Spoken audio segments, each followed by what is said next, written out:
Assalamualaikum warahmatullahi wabarakatuh. Alhamdulillah rabbil alamin wa bihi nasta'in ala umurid dunya waddin wal aqibatul muttaqin wa la udwana illa ala zalimin wa ashhadu an la ilaha illallah al-malikul haqqul mubin وأشهد أن محمدا عبده ورسوله صديق الوعد الأمين والصلاة والسلام على أشرف الأنبياء والمرسلين وعلى آله وأصحابه أجمعين ومن تبعهم بإحسان إلى يوم الدين وبعد.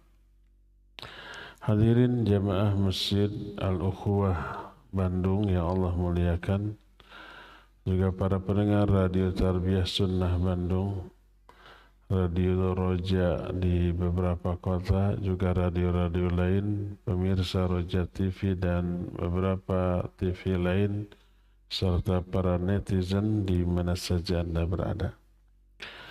Kita jumpa lagi khusus di Kamis kedua ini. Kita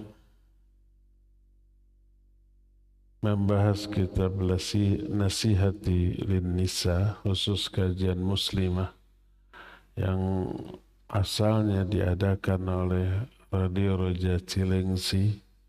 Sayanya ke sana. Sekarang dipindah kajiannya di sini, tapi tetap dihadiri oleh jamaah Masjid Al-Barakah di Radio Roja Cilengsi. Pertemuan bulan yang lalu kita sudah menjelaskan tentang bahaya ghibah. Sekarang kita masuk poin berikutnya, bahaya tentang namimah. Bahasa kitanya ngadu domba. Apa itu namimah? Namimah adalah naqlu kalami qaumin ila qaumin ala jihatil ifsad bainahum. Mengutip atau menyampaikan perkataan seseorang kepada orang lain dalam rangka merusak hubungan antara kedua orang tersebut. Si A dan si B berkawan dekat. Si A ini memberi komentar yang sedikit miring tentang si B kepada kita. Oleh kita disampaikan ke si B, kamu kata si A tuh gini. Si B ini otomatis nggak enak, tersinggung. Akhirnya dia ngomong, membalas nyinyiran si A, disampaikan ke kita. Oleh kita disampaikan lagi ke si A. Akhirnya A dan B yang tadinya baik hubungannya menjadi rusak.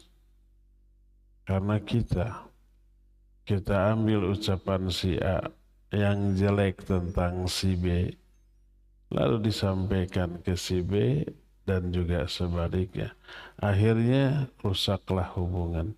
Itu namimah. Bahasa kitanya ngadu domba. Orang yang karakternya seperti ini dicela oleh Allah Subhanahu wa ta'ala. Dan dilarang kita mendengar omongan orang yang ngadu domba antara kita dengan orang lain. Yang paling parah adalah yang diadu domba itu antar ustadz. Bukan ustadz ngomong jelek tentang ustadz lain, tapi pendapat dua ustadz yang berbeda dibenturkan secara terbuka di media sosial. Kalimat ustadz ini dipenggal, terus dibantah dengan omongan ustadz lain, padahal mereka tidak sedang saling bantah-bantahan, ketemu juga tidak, tapi dibenturkan. Ada yang begitu? Banyak. Jadi seolah-olah antar ustadz ini berbenturan. Itu namimah, itu ngadu domba. Allah mencela, nggak boleh didengar orang seperti itu omongannya. Kata Allah dalam surah Al-Qalam ayat 10 sampai 12, "Wala tuti' kulla hallafim mahin, hammazim masya'im binamim, manna'in lil khairi mu'tadin athim." Kata Allah, jangan kalian taati setiap orang yang banyak sumpah dan hina. Siapa mereka? Hammaz, yang suka mencela orang lain. Masya'im binamim, yang suka berjalan ke sana kemari untuk ngadu domba, untuk melakukan namimah. Manna'il lil khair, mereka itu menghalangi orang-orang dari kebaikan. Mu'tadin athim, melewati batas dan berdosa. Berkata Imam Ibnu Katsir ketika menafsirkan ayat ini, yang dimaksud masya'im binamim, masya, orang yang sering jalan-jalan. Tapi binamim sekedar untuk menyebarkan namimah, ngadu domba antara ini dengan itu, pihak sono dengan pihak sini diadu domba. Kata Imam Ibnu Katsir, wa yuharrishu bainahum, menimbulkan tahrish. Tahrish itu permusuhan, saling kebencian. Dua orang yang tadinya tidak ada apa-apa jadi saling benci, jadi saling memusuhi, jadi saling dengki. Maka ini celaan Allah kepada orang itu. Namimah ini termasuk dosa besar, tapi dianggap enteng, dianggap kecil, dianggap remeh oleh orang. Dalam Sahih Bukhari dan Sahih Muslim, sebuah hadis dari Ibnu Abbas radhiyallahu anhuma, marra li Rasulillah sallallahu alaihi wasallam biqabrain. فقال إنهما لا يعذبان وما يعذبان في كبير بلى إنه كبير أما أحدهما فكان يمشي بالنميمة وأما الآخر فكان لا يستتر من بوله. Suatu saat Nabi SAW melewati dua kuburan. Lalu beliau bersabda, kedua penghuni kubur ini sedang diazab. Kedua-duanya tidak diazab karena dosa yang mereka anggap besar. Bala innahu kabir, padahal ya ini dosanya besar. Makanya diazab di alam kuburnya. Imam Az-Zahabi dalam kitab Al-Kabair ketika menjelaskan batasan dosa besar adalah salah satunya setiap dosa yang diancam dengan azab baik di alam kubur apalagi di neraka. Ini dosa besar. Penghuni dua kubur ini sedang diazab bukan karena dosa yang dianggap besar oleh pelakunya. Bala innahu kabir, padahal iya ini dosa besar. Adapun yang pertama, dia suka berjalan untuk melakukan namimah, ngadu domba. Ketemu si ini ngomong tentang si itu, disampaikan ke si itu dalam rangka merusak hubungannya, maka rusaklah hubungan. Diazab di alam kuburnya. Adapun satu lagi, orang itu tidak bersuci setelah buang air kecil. Kan ini dianggap tidak merupakan dosa, orang gitu ya kebelet di jalan, cari pohon, berlindung sebentar, kemudian kencing di sana, tidak bersuci, tidak dicuci. Sudah gitu saja. Cuma digibrik-gibrik sudah.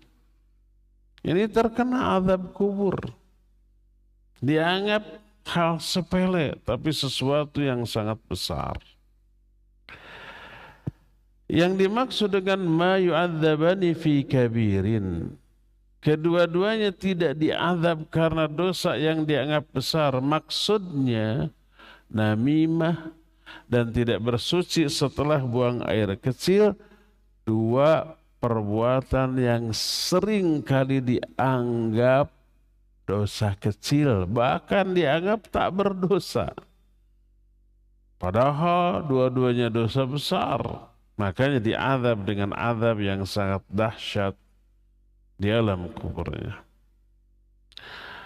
Berkata Imam Bukhari dalam kitab Sahih Bukhari, beliau meriwayatkan perkataan dari Ibrahim dari Hammam. Dia berkata, Hammam ini seorang tabi'in. Dia bertemu dengan para sahabat Nabi SAW. Nabinya sudah wafat. Hammam ini bertemu dengan para sahabat. Di antara Hudzaifah al-Yamani. Kata Hammam, faqala Hudzaifah, berkata Hudzaifah, sami'tu an-nabiyya sallallahu alaihi wasallam. Ini dia kata Hammam, kunna ma'a Hudzaifah. Kami saat itu bersama-sama dengan Hudzaifah. Faqila lahu inna rajulan kana yarfa'ul hadits ila Utsman. Ada orang yang lapor ke Hudzaifah bahwa ada seseorang yang menyampaikan omongan dia kepada Utsman. Maka berkata Hudzaifah, aku mendengar Rasul sallallahu alaihi wasallam bersabda, la yadkhulul jannata qattat. Tidak akan masuk surga orang yang qattat. Makna qattat adalah tukang adu domba. Dalam riwayat lain, riwayat Imam Muslim, kalau tadi riwayat Imam Bukhari. Dalam riwayat Muslim, Nabi bersabdakan, la yadkhulul jannatan nummam. Tidak akan masuk surga orang yang suka ngadu domba. Apa yang dimaksud tidak akan masuk surga? Apakah kekal dalam neraka selama-lamanya? Ini memang pemahaman yang berupa syubhatnya kaum Khawarij. Khawarij itu orang-orang yang mengkafirkan para pelaku dosa besar di kalangan kaum muslimin ahli maksiat kafir, kata Khawarij. Di dunianya dianggap kafir, di akhiratnya dia neraka selama-lamanya. Itu kata siapa? Khawarij. Berdasarkan hadis ini salah satunya, tidak akan masuk surga orang yang mengadu domba. Tidak akan masuk surga orang yang memutuskan silaturahmi. La yadkhulul jannah qati'ur rahim. Tidak akan masuk surga orang yang dalam hatinya ada kesombongan walaupun sekecil debu. Maksud tidak akan masuk surga abadi, kekal di dalamnya selama-lamanya. Kata Khawarij, ini maksiat. Pelaku maksiat, pelaku dosa besar, kafir, keluar dari Islam dan kekal dalam neraka. Sekali lagi ini kaum Khawarij, bukan Ahlus Sunnah. Bukan saya juga. Saya khawatir ini kalimat saya dipenggal. Oh, Abu Haidar menganggap pelaku dosa besar kafir. Ini saya mengutip ucapan Khawarij. Sekalipun kata Khawarij dia ahli tauhid tapi terjerumus ke dalam dosa besar, kafir dia dan kekal dalam neraka. Ini syubhat. Apa makna syubhat? Syubhat itu penyimpangan, kesalahan yang lahir karena kebodohan, ketidaktahuan. Kalau kekeliruan, kesalahan, dosa yang lahir padahal tahu itu dosa, itu syahwat. Para pelaku dosa besar rata-rata syahwat. Orang berdusta, padahal tahu dusta itu dosa. Orang bergibah, padahal tahu gibah itu dosa. Ya, orang mencuri, orang mabuk, orang berjudi, orang berzina. Pelakunya tahu nggak bahwa itu dosa? Tahu. Syahwat. Syahwat itu dosa, kesalahan, penyimpangan. Padahal dia tahu itu dosa. Kenapa dia lakukan? Hawa nafsu. Ada kesenangan di sana. Tapi kalau kesalahan yang dilakukan karena kebodohan, ketidaktahuan, inilah syubhat. Dia merasa benar dengan kesalahan. Maka pendapat kalangan Khawarij yang mengkafirkan para pelaku dosa besar dijawab oleh para ulama. Di antaranya mereka para ulama Ahlus Sunnah menyatakan Allah berfirman dalam An-Nisa 116. Inna Allah la yaghfiru ayyushraka bihi wa yaghfiru ma duna dzalika liman yasha. Sesungguhnya Allah tidak akan mengampuni dosa syirik. Kalau orang musyrik terbawa mati tidak tobat enggak akan diampuni. Kekal neraka selama-lamanya. Iya. Wa yaghfiru ma duna dzalik. Tapi Allah mengampuni dosa selain syirik. Walaupun terbawa mati. Termasuk dosa besar, iya. Asal selain syirik, Allah akan ampuni. Walaupun tidak tobat dan terbawa mati. Enak dong. Apakah semua orang yang berdosa besar akan diampuni walaupun tidak tobat?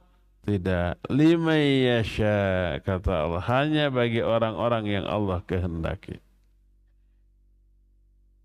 Ketika menerangkan ayat ini, para ulama Ahlus Sunnah menyatakan faja'ala dzunub tahta masyiatillah in syaa ghafaraha lahu wa in syaa 'adzabahu biqadri dzambihi thumma ma'aluhu ila jannah. Siwa syirkil akbar fa innahu yakhludu sahibuhu finnar. Ayat ini menjelaskan bahwa Allah menjadikan dosa-dosa besar selain syirik tergantung kehendak Allah. Kalau Allah mau mengampuni, Allah ampuni. Kalau Allah mau mengazab, Allah azab sesuai dengan kadar dosanya. Setelah dosanya lunas, habis oleh azab, dia akan dikembalikan ke surga. Para pelaku dosa besar betul akan diazab kalau dia tidak tobat. Tapi tidak selama-lamanya, setelah lunas oleh azabnya, dia diangkat dan dimasukkan ke dalam surga. Kecuali syirik besar, pelakunya kekal di dalam neraka selama-lamanya. Ini sebuah hadis yang diriwayatkan oleh Imam Bukhari dalam kitab sahihnya dari Ubadah bin As-Samit radhiyallahu an. Ubadah bin As-Samit salah seorang pemimpin bangsa, salah satu suku bangsanya, termasuk salah satu di antara pemimpin yang berbaiat di Bai'atul Aqabah ketika di Mekah. Dia berkata bahwa Rasul sallallahu alaihi wasallam di hadapan sekelompok para sahabatnya berkata, "Bai'uni ala alla tusyriku billahi syai'a wa la tasriqu wa la taznu wa la taqtulu auladakum wa la ta'tu bi buhtanin taftarunahu baina aydikum wa arjulikum wa la ta'su fi ma'ruf wa la ta'su fil ma'ruf faman wafa minkum fajruhu 'ala Allah wa man asaba min dzalika syai'a fa'uqibu fid dunya fahuwa kaffaratun lah wa man asaba min dzalika syai'a thumma satarahu Allah fahuwa ila Allah in syaa'a 'afa anhu wa in syaa'a aqabahu fabaya'nahu 'ala dzalik." Kata Nabi SAW di hadapan para sahabat, "Berbaiatlah kalian kepadaku dengan isi baiat pertama. Janganlah kalian menyekutukan Allah dengan sesuatu pun. Kedua, janganlah kalian mencuri. Ketiga, janganlah kalian berzina. Keempat, jangan kalian bunuh anak-anak kalian.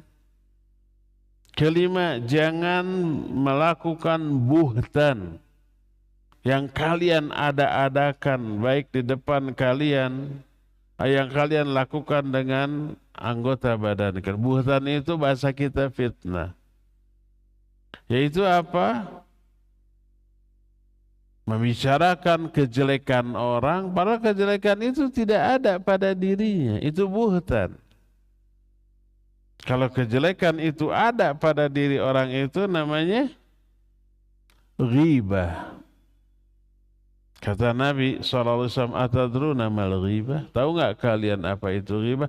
Dzikruka akhak bima yakrah. Ghibah itu kamu berbicara tentang saudaramu yang tidak dia sukai. Membicarakan kejelekannya atau apapun yang dia dengar nggak suka itu.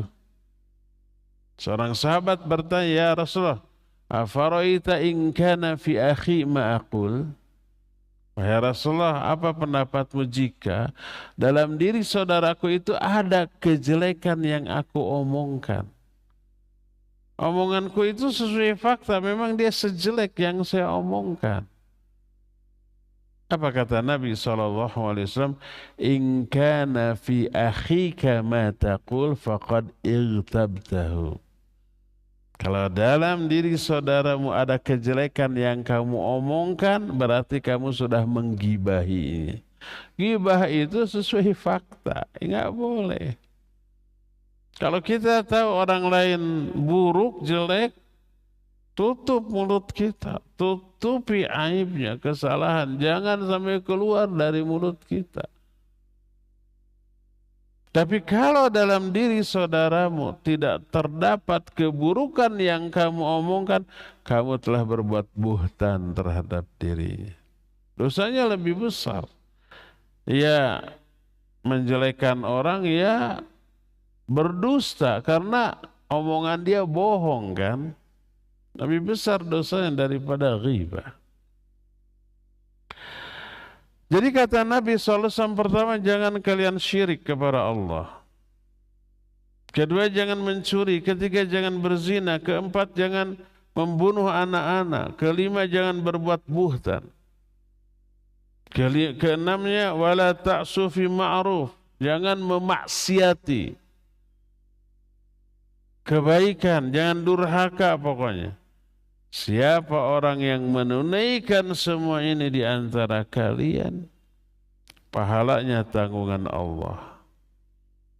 Tapi wa man asaba min dzalika syai'a, siapa yang melakukan salah satu sebagian di antara 6 tadi, 6 larangan, larangan syirik, larangan mencuri, larangan berzina, larangan membunuh anak-anak, larangan buhtan, larangan maksiat.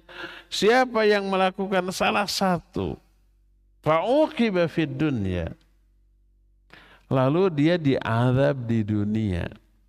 Apapun bentuk azabnya, penderitaan, musibah gitu ya, sakit atau penderitaan lainnya, bahwa kafaratun lah, maka itu menjadi penghapus dosa baginya. Dia tidak tobat dari dosa-dosa tadi, tapi dihapus dosanya oleh apa? Oleh azab yang Allah turunkan kepada dia, berupa musibah, berupa penderitaan, termasuk berupa sakit. Ya. Tapi waman asaba min dzalika syai'a, siapa orang yang melakukan dosa-dosa tadi, mungkin 1 atau 2 di antara 6 dosa tadi, tsumma satarahullahu, lalu Allah tutupi dosanya, tidak Allah bongkar, tidak Allah azab di dunia, bahwa ilallah, maka itu urusannya terserah Allah. In sya'a afa anhu, kalau Allah berkehendak, Allah maafkan dia. Wa in syaa aqabahu, kalau Allah berkehendak Allah akan azab dia di akhirat nanti.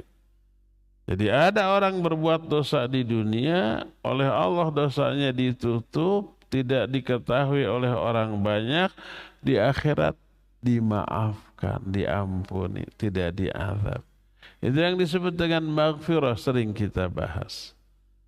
Tapi ada juga yang diazab di akhirat. Ini 6 isi baiat yang Allah Rasul SAW tawarkan di baiatul Aqabah. Fabaya'nahu ala dzalik, kemudian kami semua berbaiat dalam hal itu kepada beliau. Hadis ini sahih riwayat Imam Bukhari. Ketika menerangkan hadis ini, para ulama menyatakan fa akhbaran Nabi sallallahu alaihi wasallam annahu tahta masyiatillah in syaa'a 'adzabahu wa in syaa'a ghafaralah. Dalam hadis ini Nabi menjelaskan bahwa orang yang berdosa melanggar isi baiatnya, melakukan dosa, ini dosa besar bukan dosa kecil. Coba aja 6 poin itu tadi, selain syirik ya, mencuri, berzina, membunuh anak-anak, berbuat buhtan, itu semua dosa besar. Kalau syirik ya terbesar. Nah, di sini dikatakan kalau Allah berkehendak Allah akan ampuni, kalau Allah berkehendak Allah azab di akhirat, disiksa. Iya, tapi tidak abadi. Ini menunjukkan pelaku dosa besar tidak murtad, tidak keluar dari Islam, dan tidak abadi di neraka. Maka dalil-dalil yang berisi ancaman kepada pelaku sebuah kemaksiatan, isi ancamannya nggak akan masuk surga, maknanya bukan kekal di dalam neraka selama-lamanya. Tapi di sini ada kata yang mahdzuf. Mahdzuf itu artinya ada kata yang dibuang. Maknanya annahu la yadkhulul jannata dukhulan awaliyan. Maknanya orang itu tidak akan masuk surga langsung pertama kali dihisab, setelah itu beres langsung masuk surga, enggak. Tapi yu'adzabu biqadri dzambihi. Dia akan diazab dulu sesuai dengan kadar dosanya, kemudian setelah itu dimasukkan ke dalam surga. Ini makna yang pertama. La yadkhulul jannah an-namam. Tidak akan masuk surga orang yang tukang ngadu domba. Maksudnya tidak akan langsung. Dia pasti masuk surga. Tapi nggak langsung. Apa boleh buat? Diazab dulu di neraka. Selama berapa lama? Tergantung kadar dosanya. Mungkin dosanya tidak hanya namimah. Ada memutuskan silaturahmi, ada takabur juga, ada dosa ghibah, ada dosa macam-macam. Dikalkulasi, diazab sesuai dengan kadar dosanya. Setelah beres, baru diangkat dari neraka dan dimasukkan ke dalam surga. Jadi maksud mereka nggak akan masuk surga, maksudnya langsung masuk surga enggak. Maksudnya dukhulan awaliyan. Ada kata yang tercakup tapi tidak dicantumkan, tidak dikatakan. La yadkhulul jannata awaliyan man kana fi qalbi mithqala dzarratin min kibrin. Tidak akan langsung masuk ke dalam surga orang yang dalam hatinya ada kabur walaupun sekecil debu. Ini yang pertama. Yang kedua, au annahu idza kana mustahillan fa innahu bi istihlalihi yakunu mukadziban linnas sawa'un fa'alahu aw lam yaf'alhu. Atau yang kedua, ya, dia bisa masuk ke dalam neraka abadi selama-lamanya, murtad, keluar dari Islam, kalau dia menganggap halal terhadap perbuatan itu. Orang berdosa, kenapa berdosa? Dia anggap halal, ini enggak haram, enggak dosa, halal aja. maka dia mendustakan nas Al-Quran atau hadis yang sahih tentang haramnya hal itu. Ya, ini bisa kufur karena bukan karena perbuatan dosanya, tapi karena mendustakan ayat tentang haramnya tersebut. Kamu kok gibah melulu? Halal kok gibah? Apa dosanya? Apa salahnya? Publik berhak tahu tentang keburukan orang itu. Nah, berarti dia mendustakan ayat. Allah melarang wala yaghtab ba'dukum ba'dha. Kenapa kamu menghina banyak orang-orang? Apa salahnya menghina? Ini bagus kok, ini halal umpamanya. Berarti dia mendustakan ayat la yaskhar qaumun min qaumin asa ayyakunu khairum minhum wa la talmizu anfusakum wa la tanabazu bil alqab. Itu larangan ayat. Dia anggap halal, berarti mendustakan ayatnya. Dia kufur itu karena mendustakan ayat, baik dia melakukan itu ataupun tidak. Orang yang menghalalkan zina, dia kufur dengan hal itu walaupun dia tidak berzina. Orang yang menghalalkan umpamanya judi, mabuk, mencuri, dia kufur karena penghalalan terhadap perbuatan yang nyata-nyata haramnya walaupun dia tidak berbuat. Nah, ini yang dimaksud tidak akan masuk surga. Iya. Berdasarkan hal itulah maka terbantahlah kalangan Khawarij yang menyatakan kufur orang yang melakukan dosa besar dan kekal di dalam neraka selama-lamanya. Jadi dalil lain banyak, tidak hanya satu.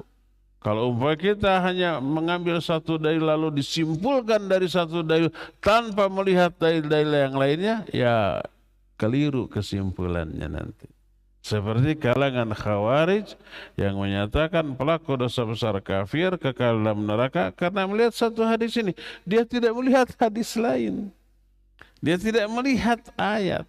Padahal agama tidak diambil, tidak didasarkan hanya kepada satu dalil, tapi diambil dari seluruh dalil yang ada tentang masalah itu. Allah berfirman, ya ayyuhalladzina amanu dukhulu fis-silmi kaffah. Hai orang-orang yang beriman, masuklah kamu ke dalam Islam secara kafah, secara keseluruhan. Artinya seluruh dalil-dalil yang ada dalam Islam itu pakai. Lalu baru simpulkan. Setelah menelaah seluruh, dan itu tidak oleh sembarang orang, harus oleh ahlinya. Segala sesuatu yang tidak dilakukan oleh ahlinya ya rusak. Idza usidal amru ila ghairi ahli fantadrisa. Kalau suatu urusan diserahkan bukan kepada ahlinya, tunggulah kehancurannya. Apapun dalam urusan dunia begitu. Motor, mobil rusak, dibongkar bukan oleh montir, rusak, tambah parah. Orang yang sakit, ada keluhan, diobati bukan oleh dokter, tambah parah gitu. Itu urusan dunia, apalagi urusan agama ini. Oleh karena itu, ketika kalangan Khawarij mengambil nas-nas yang berisi ancaman, dia mengabaikan, meninggalkan nas-nas yang berisi roja. Roja bukan nama radio, harapan. Maka dia berakibat sesat dan menyesatkan. Makanya Khawarij menyatakan para pelaku dosa besar di dunianya dianggap kafir, halal darahnya, halal hartanya. Di akhirat kekal di dalam neraka selama-lamanya. Ini yang mendasari kalangan Khawarij menganggap kafir pemerintah zalim, walaupun dia muslim. Kezalimannya itu dianggap kekafiran. Makanya harus berontak. Makanya boleh hartanya dirampas. Kalau ada nyawanya yang diambil, halal. Lalu mengadakan pemboman, mengadakan perampokan atas nama jihad fisabilillah, itulah Khawarij. Nah, adapun Mu'tazilah sedikit berbeda dengan Khawarij, yaitu ketika di dunia pelaku berdosa besar itu tidak muslim, tidak kafir. Tapi tengah-tengah disebut al-manzilah bainal manzilatain. Itu di dunianya. Adapun di akhirat mereka sepakat dengan Khawarij yang menyatakan orang muslim yang melakukan dosa besar kekal dalam neraka selama-lamanya.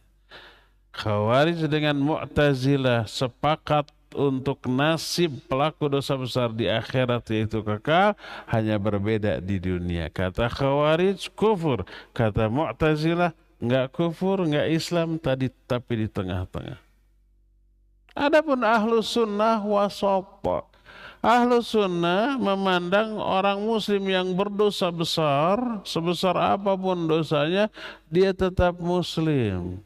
Tapi muslim yang berdosa besar, tapi dosa besarnya tidak mengeluarkan dia dari Islam. Sebagai seorang muslim, walaupun berdosa besar, dia tetap memperoleh hak-hak seperti kaum muslimin pada umumnya. Kalau bertemu salam, kalau dia sakit tetap ditengok, kalau dia mati dalam keadaan berdosa besar tetap disolatkan, dimintakan ampun, dimandikan, dikuburkan di pekuburan kaum muslimin dan dimintakan ampunan. Nabi SAW pernah ada orang mati bunuh diri, kata beliau, sallu ala akhikum, salatkan oleh kalian. Walaupun beliau tidak menyolatkan. Beliau tidak menyolatkan sebagai takzir, sanksi dan peringatan kepada orang yang masih hidup. Tapi beliau menyuruh sahabat salatkan oleh kalian, menunjukkan dia masih muslim tuh. Tapi muslim yang berdosa besar. Kalau dia menjadi imam, selama salatnya sah, sah juga keimamannya. Boleh kita bermakmum kepada imam yang pelaku dosa besar, pelaku kebidahan, selama salatnya benar dan dosa besarnya tidak mengeluarkan pelakunya dari Islam, tetap boleh. Walaupun tidak afdal, tapi sah salat kita. Baik jadi imam, jadi pemimpin RT, RW, camat, lurah, camat, atau presiden, orang fasik, orang zalim, wajib ditaati dalam hal yang ma'rufnya, dalam hal yang baiknya, dalam hal yang tidak menyimpang dari syariatnya. Dan tidak boleh memberontak selama dia muslim. Inilah sudut pandang Ahlus Sunnah. Jadi perbedaan Khawarij dan Mu'tazilah kepada pelaku dosa besar hanya di dunia saja. Pelaku dosa besar menurut Khawarij kafir, menurut Mu'tazilah tidak kafir, tidak muslim, tapi tengah-tengah. Menurut Ahlus Sunnah dia tetap muslim, tapi muslim yang berdosa besar. Gimana di akhiratnya orang ini? Kalau Allah menghendaki, Allah ampuni, tidak akan masuk neraka, langsung ke surga. Iya, tapi kalau Allah menghendaki, Allah azab dulu di akhirat. Tapi tidak abadi, sementara lalu setelah itu dimasukkan ke dalam surga.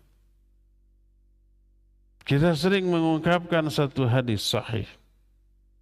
Dan ini dibahas oleh para ulama dalam kitab Fadlu Tauhid. Inna Allaha sayukhlisu rajulan min ummati ala ru'usil khalaiq. Allah itu akan menyelamatkan salah satu dari umatku di hadapan seluruh makhluk pada hari kiamat.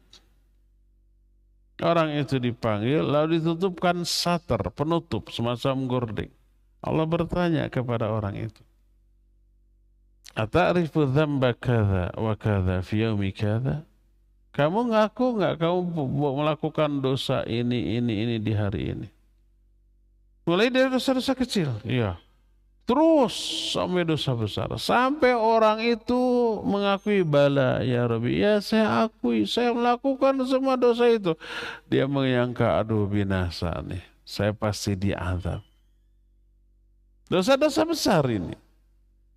Apa kata Allah? Qad satartuha laka fid dunya.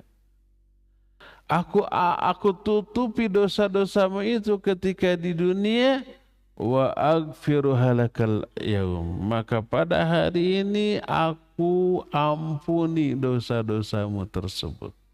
Tidak diazab. Di dunia ditutup, di akhirat diampuni. Ini yang dimaksud. Innallaha la yaghfiru ayyushraka bihi wa yaghfiru ma duna dzalik. Allah tidak akan mengampuni dosa syirik kalau ke bawah mati. Tapi selain syirik Allah ampuni. Ini hadisnya yang tadi. Tapi enggak semua orang, lima yasha, bagi orang-orang yang Allah kehendaki. Dari sinilah kita mengetahui kenapa orang-orang baik Khawarij ataupun Mu'tazilah keliru di dalam memvonis pelaku dosa besar, karena mereka kesimpulan akhirnya bertolak belakang dengan nas Al-Quran ataupun hadis yang sahih. Adapun Ahlus Sunnah Allah tuntun kepada sikap tengah. Inilah yang Allah maksud, wa kadzalika ja'alnakum ummatan wasata litakunu syuhada'a 'alan nas wa yakuna ar-rasulu 'alaikum syahida. Demikianlah kami jadikan kalian sebagai umat pertengahan,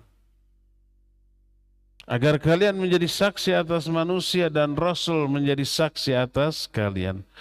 Umat pertengahan, wasat, maknanya adalah al-khiyar, umat terbaik.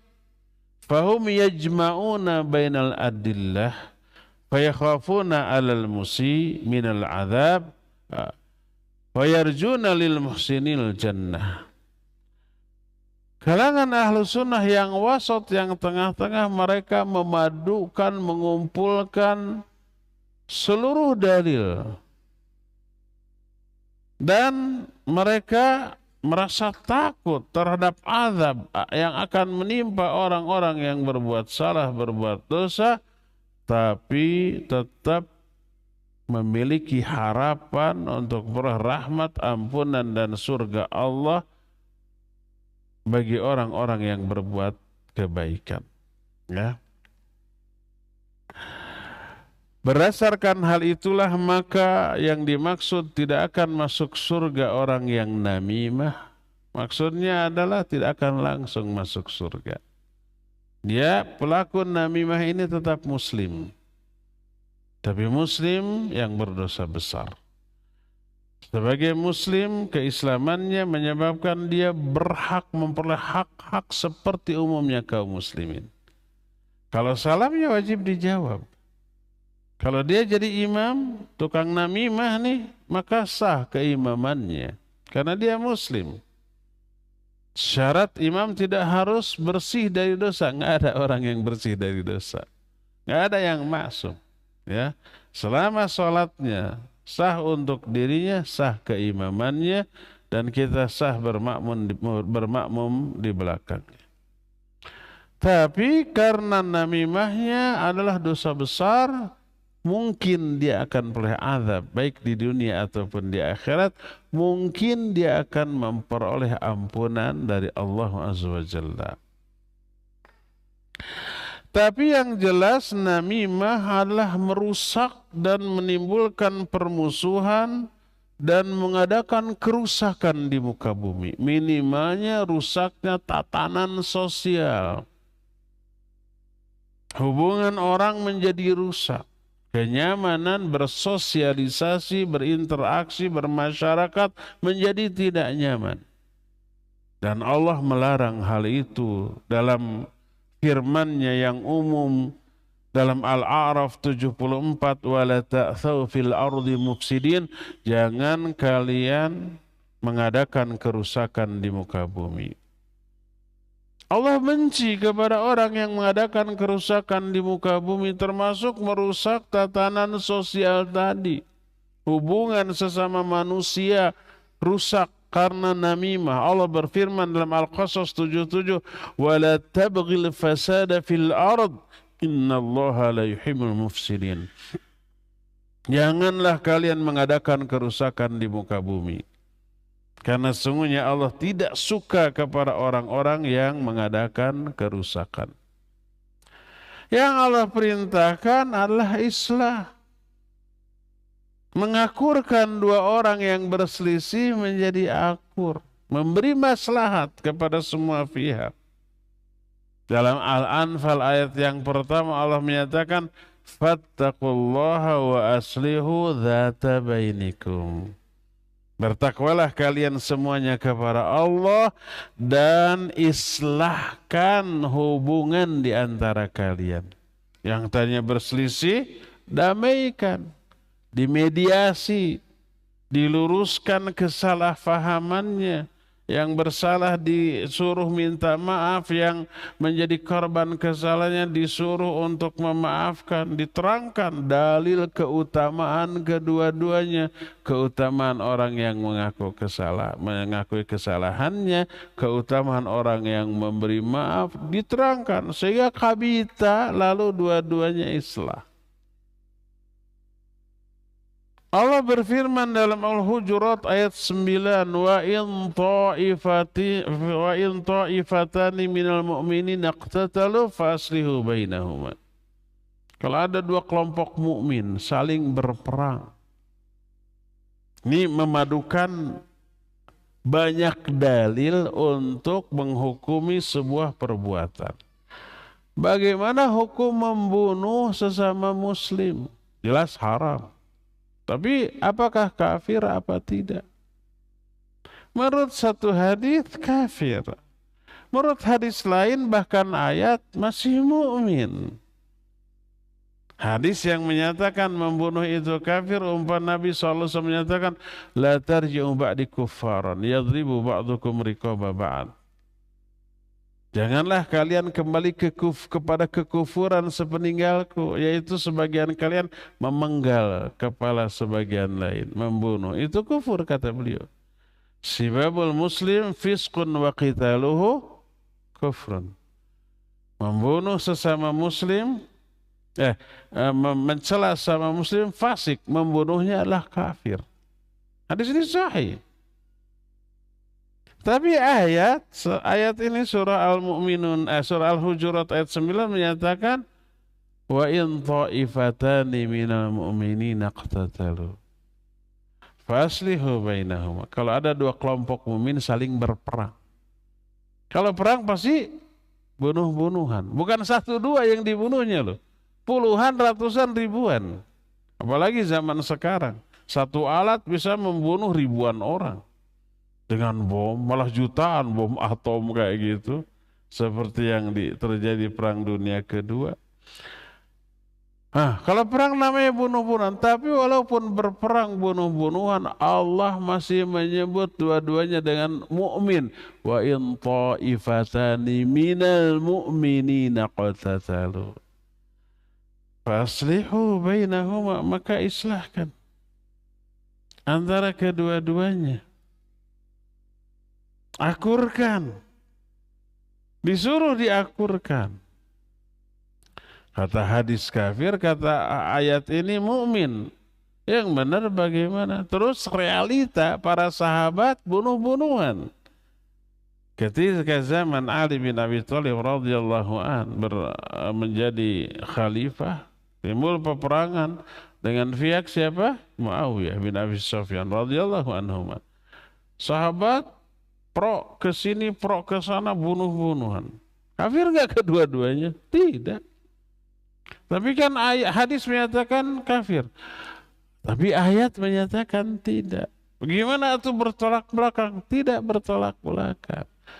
Tapi didudukan secara proporsional. Makanya para ulama memadukan dua dalil yang seolah-olah saling bertolak belakang ini dengan cara proporsional.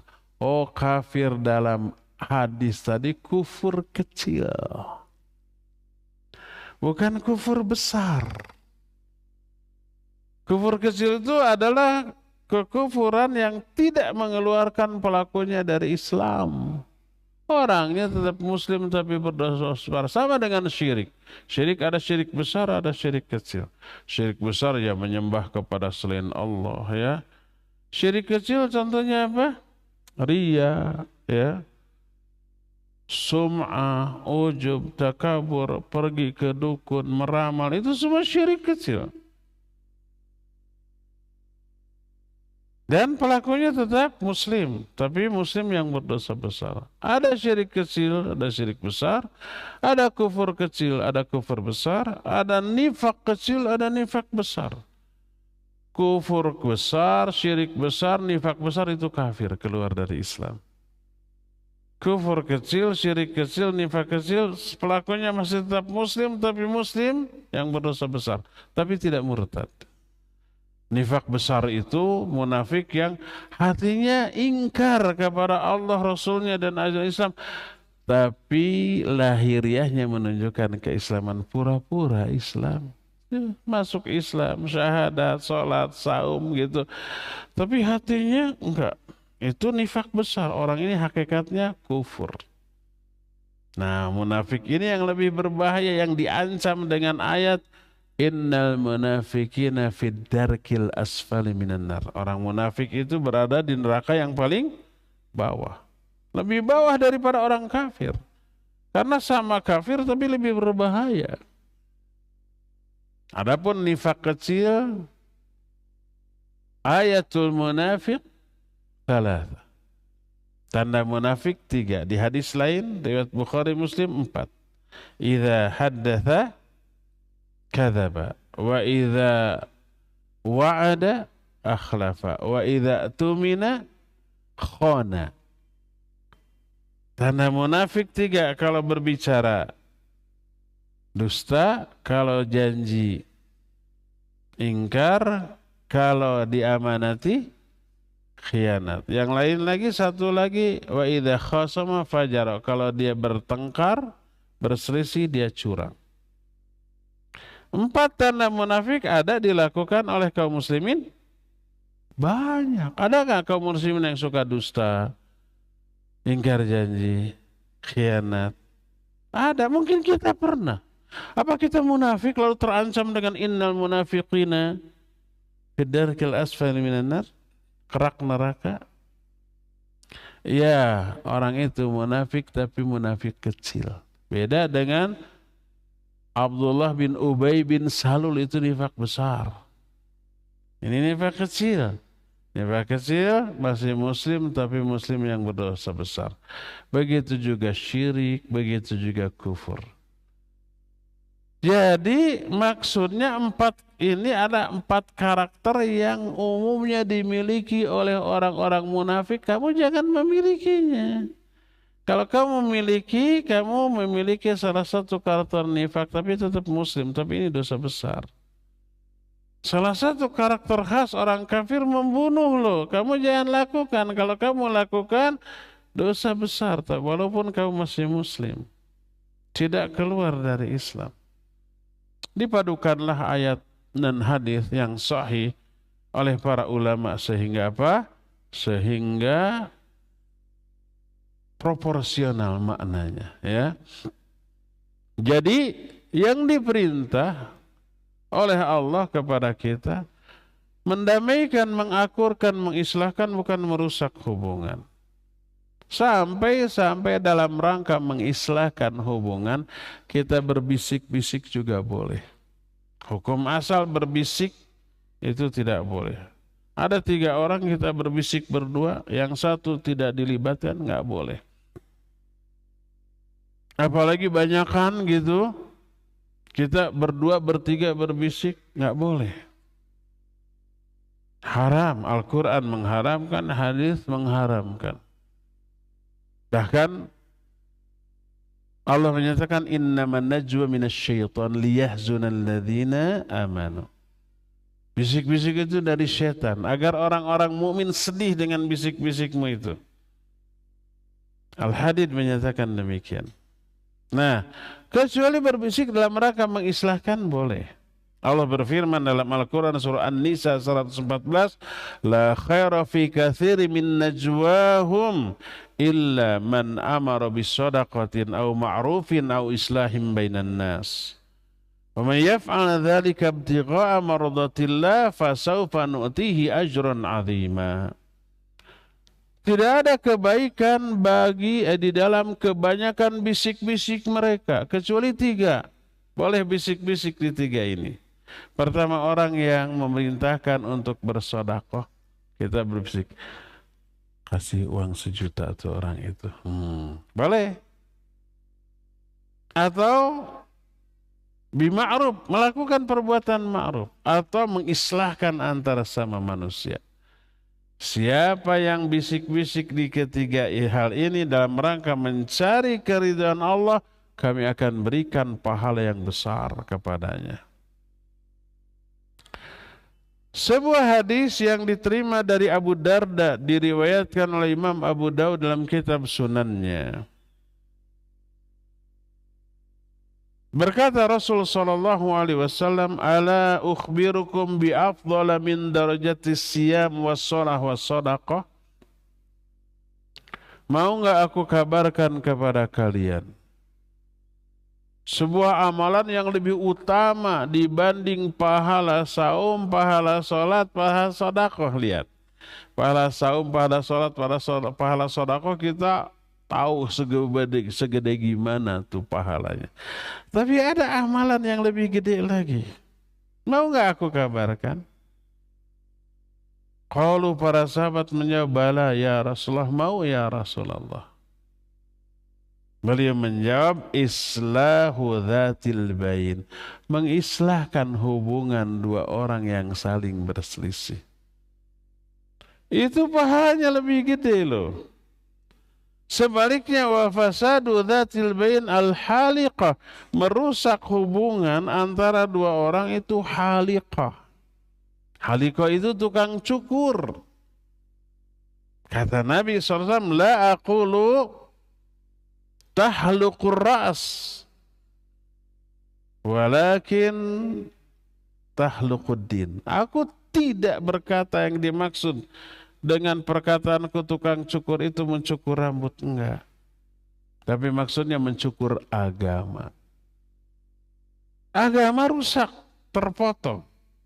Baik agama dalam diri kita, termasuk pengamalan agama yang sudah kita lakukan, terbuang tuh dengan haliqah, dengan namimah tadi, dengan kezoliman kepada orang lain. Pahala-pahala dari ibadah kita kan nanti di-offer kepada korban kezaliman kita, ya. Terpotong tuh. Makanya ini menunjukkan keburukan dari namimah. Allah Azza wa Jalla telah memberikan anugerah kepada kaum muslimin dengan cara disatukan hati-hati mereka. Lalu jadilah mereka berkawan, bersahabat, bahkan bersaudara, diikat oleh tali iman. Dan itu anugerah. Kalau sudah disatukan hatinya oleh Allah, jangan kalian rusak hubungan mereka. Allah berfirman, wadhkuru ni'matallahi alaikum idh kuntum a'da'an fa'allafa baina qulubikum fasbahtum bi ni'matihi ikhwana. Kata Allah, ingatlah atas nikmat Allah yang Allah berikan kepada kalian. Ketika dulu kalian bermusuh-musuhan. Para sahabat, kaum Aus dan kaum Khazraj bermusuhan, sering peperangan. Oleh Allah disatukan. Fa'allafa baina qulubikum. Allah satukan hati-hati kalian, fa'asbahtum bi ni'matihi ikhwana, sehingga atas nikmat Allah itu jadilah kalian ini menjadi bersaudara. Itu surah Ali Imran 103. Karunia Allah, nikmat Allah, persatuan ini, persaudaraan ini. Juga dalam surah Al-Anfal ayat 62-63 Allah menyatakan, huwallazi ayyadaka binasrihi wa bil mu'minin. Dialah Allah yang telah menguatkan engkau, hai Muhammad, dengan pertolongan Allah dan juga kaum mukminin. Wa allafa baina qulubihim. Allah lah yang menyatukan hati-hati mereka. Lau anfaqta ma fil ardi jami'an ma allafta baina qulubihim. Walakinna Allah allafa bainahum. Seandainya kamu menginfakkan seluruh harta yang ada di dunia ini untuk menyatukan hati-hati mereka, kamu nggak bisa menyatukan hati mereka dengan uang, dengan harta, dengan dunia. Walakinnallaha allafa bainahum. Tapi Allah yang menyatukan hati-hati mereka. Jadi persaudaraan itu anugerah nikmat Allah yang Allah berikan kepada orang-orang yang merasakannya. Sudah diikat hatinya, disaudarakan, dirusak oleh orang dengan cara namimah. Maka kebayang besar dosanya. Termasuk apalagi hubungan umpamanya kedekatan suami dengan istri lalu dirusak, dipengaruhi, cerai aja. Ini orang tidak diakui oleh Nabi SAW sebagai umatnya.